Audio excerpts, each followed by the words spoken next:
Before we get into the story, here's a quick breakdown of what's happening beneath the surface in this chapter. Jacob has just left a tense situation with his father-in-law, Laban.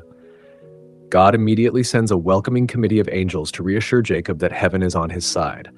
Jacob names the place Mahanaim, 2 camps, recognizing that God's invisible camp is right there with his visible one. Despite seeing angels, Jacob's faith wavers when he hears his estranged brother Esau is coming with a private army of 400 men. He resorts to his old habits of scheming by dividing his family into 2 groups to minimize his losses.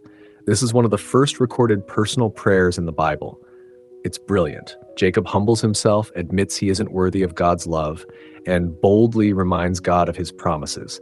Jacob sends wave after wave of livestock as a massive peace offering. It's a psychological play to wear down Esau's anger before they actually meet face to face. This is a profound Christophany, a pre-incarnate appearance of Jesus, or a divine manifestation.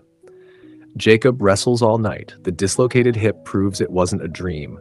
God changes his name from Jacob, deceiver heel catcher, to Israel, struggles with God. The limp becomes a lifelong physical reminder of his dependence on God. Picture this. Jacob is finally heading home. He's just spent 20 years working for his father-in-law, Laban, who was basically the ancient world's worst boss. Jacob managed to escape that mess, and he's feeling pretty good.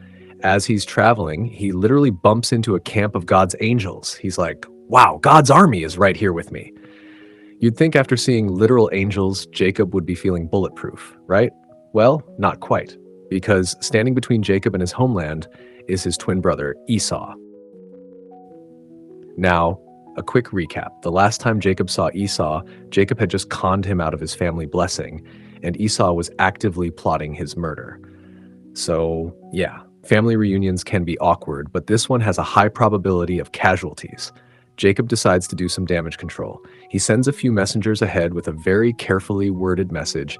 Hey, my lord Esau, it's your humble servant Jacob.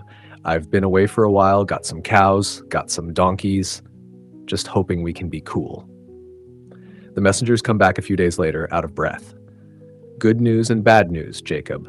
The good news is we found Esau. The bad news, he's on his way to meet you right now, and he's bringing 400 guys with him. Side note, you don't bring 400 guys to a welcome home party unless you're planning to do some major damage. Jacob completely freaks out. Panic mode engages. Jacob's brain, which has always been his best survival tool, goes into overdrive. He takes his entire family and all his flocks and splits them into 2 camps. His logic is, if Esau attacks Camp A, maybe Camp B can make a run for it. It's practical, sure, but a little depressing that he's putting his wives and kids in a game of survival roulette. Then Jacob does something he probably should have done first. He prays. And it's actually an incredibly beautiful prayer. He says, God of my grandfather Abraham and my father Isaac, you told me to go home. I know I don't deserve all the grace you've shown me, but please save me from my brother. I'm terrified he's going to destroy us all. Didn't you promise you'd make my family like the sand on the seashore?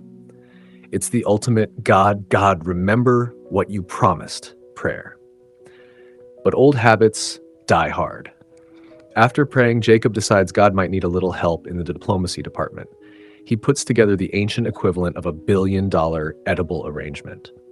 He takes hundreds of goats, sheep, camels, cows, and donkeys and divides them into droves.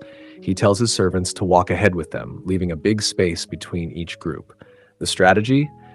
When Esau runs into the first group and asks whose they are, the servant will say, they belong to your servant Jacob. It's a gift for my lord Esau.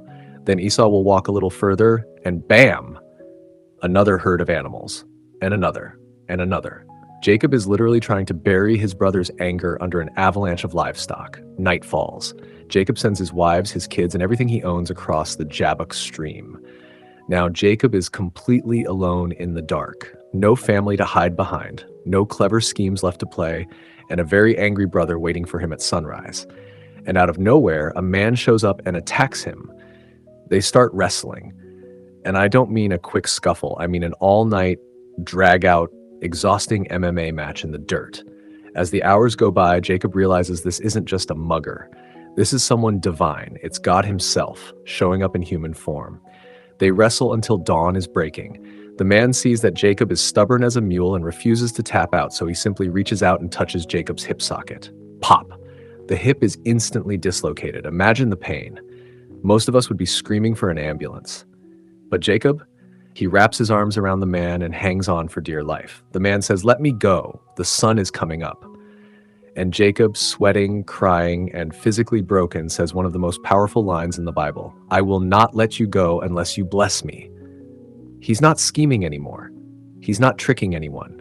He is desperately clinging to God, realizing that God's blessing is the only thing that actually matters. The man looks at him and asks, "What is your name?" Now remember, the last time a father figure asked Jacob his name, back when he was stealing the blessing, Jacob lied and said, "I am Esau." But this time he tells the truth. "My name is Jacob," which literally means deceiver, trickster, the guy who grabs from behind.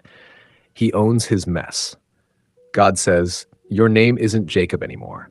From now on, you are Israel," which means struggles with God, because you have wrestled with God and with humans, and you have overcome. God blesses him right there in the dirt. Jacob names the place Peniel, face of God, amazed that he saw God face to face and lived to tell the tale. The sun finally rises. Jacob crosses the river to rejoin his family. He's walking with a heavy limp, a permanent physical reminder that he is broken, yet beautifully blessed. He isn't the smooth-talking deceiver anymore. He's a guy who leans entirely on the grace of God. And honestly, that limp is the best thing that ever happened to him.